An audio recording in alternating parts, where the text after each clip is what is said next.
जब तुमको कहीं भी जाना है, सुबह प्रातः से उठ करके ही अपने स्वर को देखना शुरू कर दो और दिन भर में ऐसा अभ्यास कर लो कि जो स्वर चलता है वही पग आगे रखो चलने के लिए। जिसके यहाँ काम जो काम है, जो स्वर चल रहा है उसके उसी साइड में वो खड़ा रहो। तुम कोई दरखास्त एप्लीकेशन लिख रहा है तो ज़्यादा दाहिने स्वर में दो, किसी से बात करना है तो ज़्यादा दाहिने में बात करो, मित्रता करनी है तो बाएं में करो, रुपया पैसा लॉकर में रखना है तो बाएं स्वर में पृथ्वी तत्व में रखो, वो खर्च नहीं होगा, तुम धनपति बनते जाएगा। खैर, यह सब जो है यह टेक्निक है, लेकिन यह टेक्निक संदीपनी जी कृष्ण को पढ़ाए, क्या सुदामा को नहीं पढ़ाए? क्या सुदामा के साथ बेईमानी कर दिए? एक शिक्षक जो है सबका क्लास लेता है, लेकिन तुम्हारे ऊपर डिपेंड करता है तुम कैसे ग्रहण करता है। ग्रहण करने वाला पर डिपेंड करता है ना। सुदामा को तुम जानते हो कि पहले से वहां शिक्षा ले रहे थे, और भगवान कृष्ण जब लौट आए तब तक से सुदामा शिक्षा ले रहे थे। भगवान कृष्ण 64 दिन में 64 काला पढ़ लिए, 64 दिन, 2 महीना 4 दिन। इसको अभी यूनिवर्सिटी में कहा जाता है शॉर्ट टाइम एजुकेशन। यदि विद्यार्थी बहुत मेहनती है, बहुत प्रतिभाशाली है, तो उसको क्यों हम 5 साल में एडमिशन करेंगे कि में क्लास 1 में? 15 साल में क्यों 10 पास कराएंगे? अभी तुम सुना है बिहार का एक लड़का बौद्ध, क्या नाम है,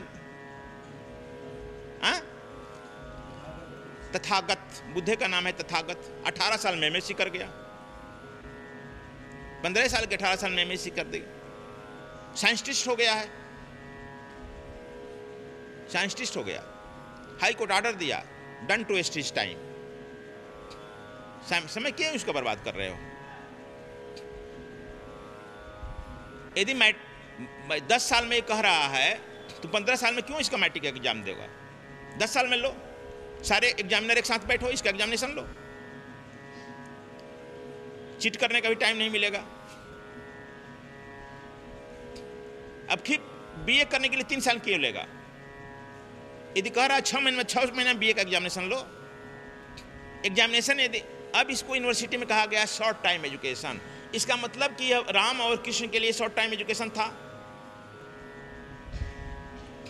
राम को इसी समय अल्पकाल विद्या बहु पाई, गुरु गिरे पढ़न गए रघुराई, अल्पकाल विद्या बहु पाई, आया है ना। वशिष्ठ, इसका मतलब वशिष्ठ जी ने शॉर्ट टाइम एजुकेशन दिया, जानते थे कि प्रतिभा संपन्न विद्यार्थी है, इसको क्यों हम बर्बाद करें। गुरु गिरे पढ़न गए रघुराई, अल्पकाल विद्या बहु पाई। और कृष्ण भी वही पढ़ रहे हैं। कोई भी कथावाचक जब तक से 3 कथा नहीं कहता है तो उसका पेट का पानी नहीं पचता है, जानता है कि नहीं? जानता है? कौन कौन कथा?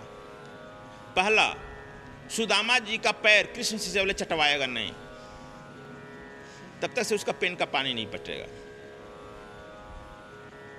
कहीं नहीं लिखा है श्रीमद् भागवत और रामायण में, महाभारत में कि उनका पैर चाटे हैं। बस श्रीमद् भागवत में इतना ही एक श्लोक आया है जिसमें लिखा गया है कि एक गरीब ब्राह्मण उनका मित्र था, बस। और एक श्लोक से दूसरा श्लोक कोई आया ही नहीं है उसके बारे में। जानता है कि नहीं? नहीं जानता है तो जान लो।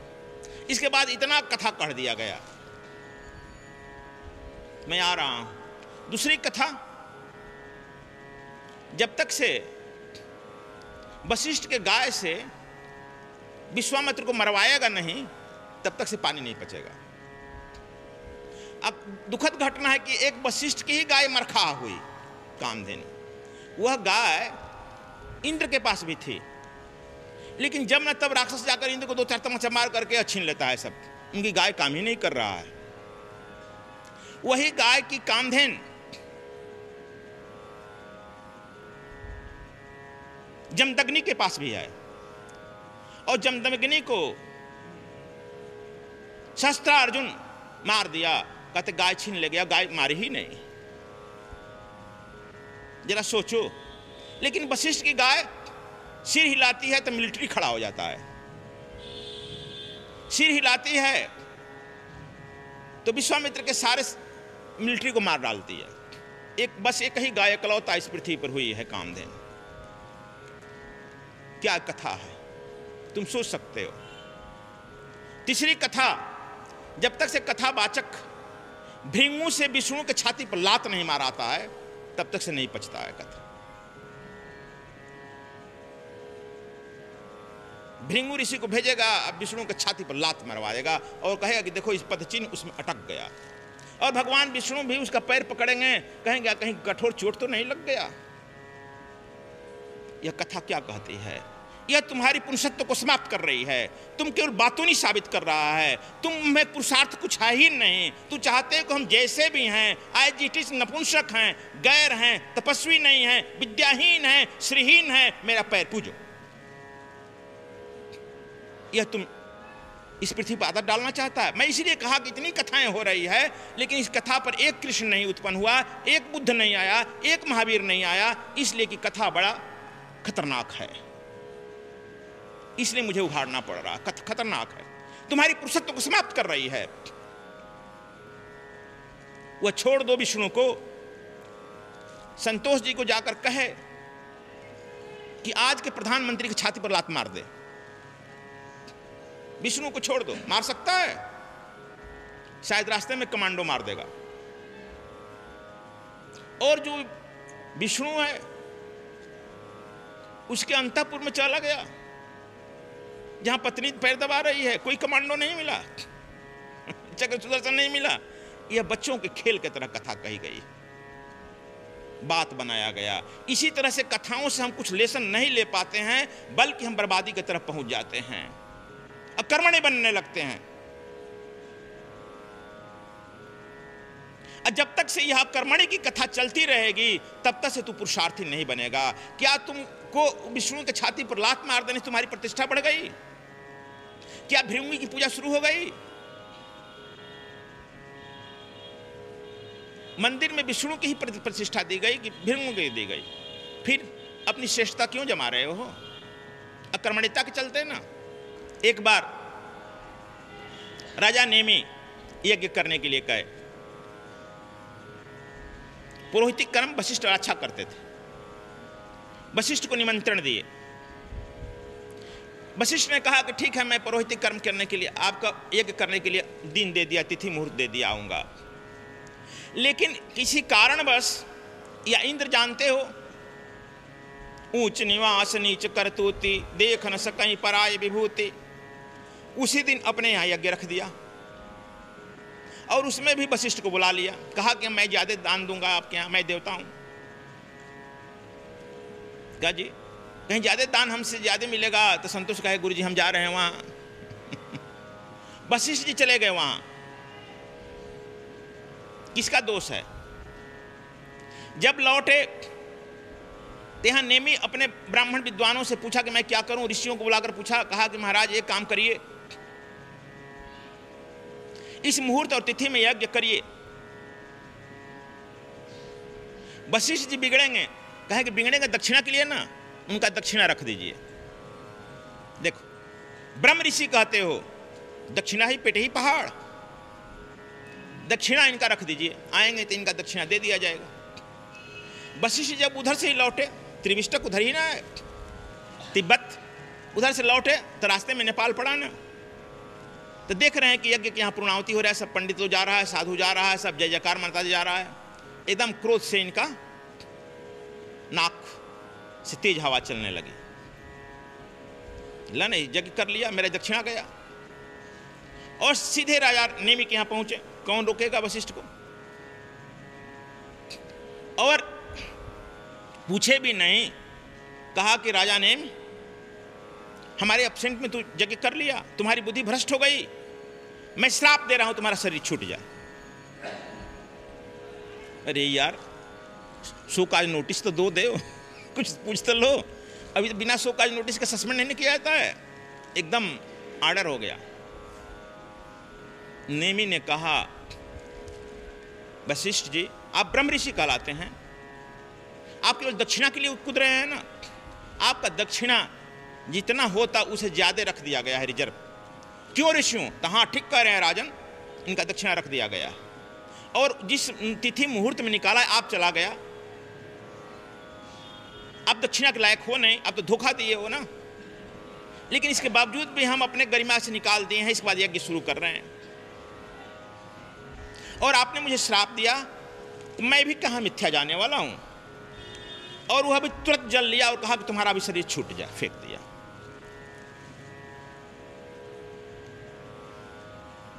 यह पहला वशिष्ठ जब थे तो वह वशिष्ठ जिसका शरीर छूटा यह ब्रह्मा और उर्वशी के पुत्र थे। जब वशिष्ठ का शरीर छूट गया तो इन्हें बिना शरीर का अच्छा नहीं लगा, बेचैनी। सामान्य आत्माएं बिना शरीर के रह नहीं सकती है, इसीलिए मालूम होता कि सामान्य आत्मा शरीर ग्रहण करना चाहते तुरंत। कैसे शरीर ग्रहण करें? जब तुम सामान्य आत्माएं शरीर छोड़ती है, देखती है कि करोड़ों करोड़ पुत्री औरत पुरुष जो है सेक्स में सम्मिलित है, और जहां देखता है उसी में वह प्रवेश कर जाता है। जो तुम्हारा लड़का लड़की आया है उसमें तुम्हारा कोई दान नहीं है, योगदान नहीं है, वह स्वेच्छा से इंटर कर गया है। तुम माध्यम हो। वशिष्ठ जी पुनः मित्रा वरुण उर्वशी पुत्र वशिष्ठ, दूसरा जो वशिष्ठ आया है मित्रा और वरुण। मित्र कहा गया सूर्य को, वरुण कहा गया जल के देवता को, दोनों क्षत्रिय थे। और मां उर्वशी, इसे इनका इस जो वशिष्ठ जो राम के समय में वशिष्ठ आए हैं यह हैं मित्रा वरुण पुत्र वशिष्ठ का अवतरण हुआ। इधर राजा नेमि के ऋषियों ने उनका एथी रख दिया तेल में और प्रार्थना करने लगे कि आप अवतरण लीजिए, आ जाइए आ जाइए। राजा नेमि कहा कि मैं अब शरीर नहीं धारण करूंगा, मेरा शरीर का मैं मस्त हुआ, अब मैं क्यों शरीर धारण करूं। कहा कि कोई आपको उत्तराधिकारी नहीं है, मैं क्या करूं। आप सप्त ऋषियों ने प्रार्थना किया कि मैं अब शरीर धारण नहीं करूंगा। कैसा किया जा? कहा कि मेरे शरीर का मंथन करो। अभी तक तू मंथन जानता था गलत हुआ, लेकिन आज तो विज्ञान कह दिया कि सोमेटिक सेल या जर्मेटिक से किसी भी सेल से आदमी पैदा किया जा सकता है। यह तो जान गया ना विज्ञान। इसलिए जांघा के सेल को लेकर के मंथन किया गया, मैंने जर्मिनेट किया गया लेबोरेटरी में। जो लड़का पैदा हुआ वह काला कलूटा था मेरे तरह। ब्राह्मणों ने देखा, ब्राह्मण काला कलूटा को नहीं पसंद करता है। ब्राह्मण ने देखा, ऋषियों ने देखा, संतोष जी भी थे ना वहां उस समय, याज्ञवल्क्य के था। याज्ञवल्क्य ने कहा तत्र निषिद्ध, तत्र निषिद्ध निषिद्ध निषिद्ध। निषिद्ध से निखाद बना, निषाद, निषिद्ध निषाद। वहीं बैठ जाओ, आगे मत बढ़ो। यही कहा था ना, याज्ञवल्क्य था, यही कहा था। तत्र निषिद्ध, निषिद्ध से निषाद। अब समझ गया, बना। वहीं बैठ गया। कहा कि इससे काम नहीं चलेगा। छाती के सेल्स को निकाला गया और उससे पुनः लड़का पैदा किया गया। मंथन किया आया है, यानी जर्मिनेट किया गया। इसे एक लड़का जो पैदा हुआ, कहा कि हाँ यह राजा लायक है और इसे उचित लक्षण है, सुंदर है, इसे राजगद्दी सौंपो। तब इसका नाम क्या होगा? तब कहा गया कि यह जनक पिता के शरीर से आया है, इसलिए यह पिता होगा जनक। अब समझ गया? जनक नाम पिता के शरीर, जनक के शरीर से आया है, यह जनक। मां का इसमें संबंध नहीं है। राजा नेमि से पूछा गया कि आप बोलिए प्रभु क्या करिएगा? कहा कि इसे आत्मज्ञान मैं प्रदान कर रहा हूं और मैं इसके आंख पर रहूंगा। नेत्र से ही आदमी दोष और गुण ग्रहण करता है, नेत्र से ही न करता है, इसलिए मैं नेत्र पर रहूंगा। रमणिया लोग कह देते हैं कि जब राम सिय पगधारी मुँह सकल नर नारी, आया है ना। यानी भगवान राम को जब सीता देखती है, सीता को राम देखते हैं, दोनों एक टक देखने लगे। तब हुआ कि नेमि वहां से भाग गए उठ करके। राजा नेमि आंख से उठकर भाग गए कि अरे यार हमारी लड़की है, अब राम को देख ही रही है तो हमारी क्या जरूरत। भाग गए, इसलिए एक टक हो गया। कथावाचक कहीं न कहीं अपनी कहानी निकाल लेगा, जो को वहां से विदा कर देगा, है ना। कथावाचक जोग को विदा कर देगा, अपनी बात निकाल लेगा। हाँ, रेजा नेमी भाग गए आंख से सीताजी। उनका कहे आंख पर रहने का मतलब कि तुम्हारे आंखों पर मतलब अखिया पर बैठेंगे भारी, मतलब तुम्हारा तीसरा नेत्र मैं खोल दूंगा। इसीलिए जनक के परिवार में उत्तराधिकार में वंश सिद्ध माना गया है। 4 प्रकार का सिद्ध होता है बंधुओं। वंश सिद्ध, एक सिद्ध के परिवार में जन्म लेगा, सिद्ध हो जाएगा। राम का लड़का सिद्ध होगा, जनक का लड़का सिद्ध होगा, इसलिए एक वंश सिद्ध कहा गया। दूसरा वचन वंश, तुम सेवा किया और गुरु ने कहा गया तुम सिद्ध हो जाओ, इसलिए इसे को वचन सिद्ध कहा गया। इसलिए शिष्य लोग सेवा में रहते हैं। तीसरा कहा गया साधन सिद्ध, तुम लोग जो साधना करा रहे हैं, साधना करते करते सिद्ध हो सकता है। चौथा होता है स्वयं सिद्ध, जन्मों जन्म से वो तप किया है और स्वयं सिद्ध के रूप में जन्म ही ले लिया। जैसे कबीर को कहा गया है स्वयं सिद्ध गुरु हम नमान, कबीर साहब को स्वयं सिद्ध कहा गया है, जन्म से ही चमत्कार शुरू हो गया है। कृष्ण भी को भी जन्म से चमत्कार शुरू हो गया है, स्वयं सिद्ध। यह 4 सिद्ध होता है। हम यह कहना चाहते थे कि स्वर साधना संदीपन ऋषि ने कृष्ण को बताया, यह नहीं कि सुदामा जी को नहीं बताया। सुदामा जी कर्मकांड ही पढ़ते थे कि इस यज्ञ कराने से हमारा काम चल जाएगा, वह नहीं पढ़े। गुरु सबको वह देना चाहता है, लेकिन तुम्हें जो पात्रता होगा वही ना। संदीपन का इसमें दोष मत कह देना, समझा जागवल्क।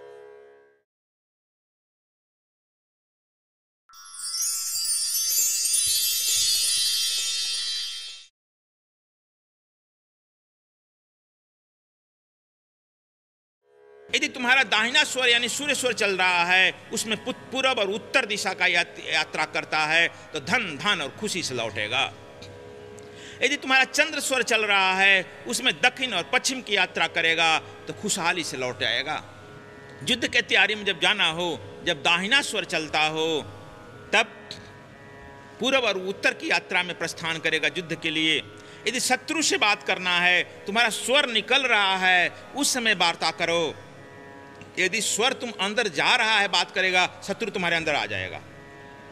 यदि स्वर तुम्हारा बाहर निकल रहा है, उसमें बात करता है तो शत्रु को पराजित करेगा। तुम्हारा जो स्वर चल रहा है, कहीं आपस में जाती है, आशा जीत नहीं मानती है, तुम्हारा जो स्वर चल रहा है, उस व्यक्ति की उसी दिशा में खड़ा हो जाओ बात करने के लिए। तुम्हारा दाहिना चल रहा है तो उसके दाहिने खड़े रहो, बाएं चलता है तो उसके बाएं खड़ा होकर बात करो। स्वामी कृष्णायन जी महाराज द्वारा अन्वेषित दिव्य गुप्त विज्ञान सीखने के लिए और स्वर योग साधना शिविर में सम्मिलित होने के लिए आप संपर्क कर सकते हैं। सद्गुरुधाम आश्रम मुख्यालय H243 कुंवर सिंह नगर, नीलोठी मोड़, नांगलोई, दिल्ली 110041। संपर्क सूत्र 011 283 61513 0986888 6830 09872 999 766।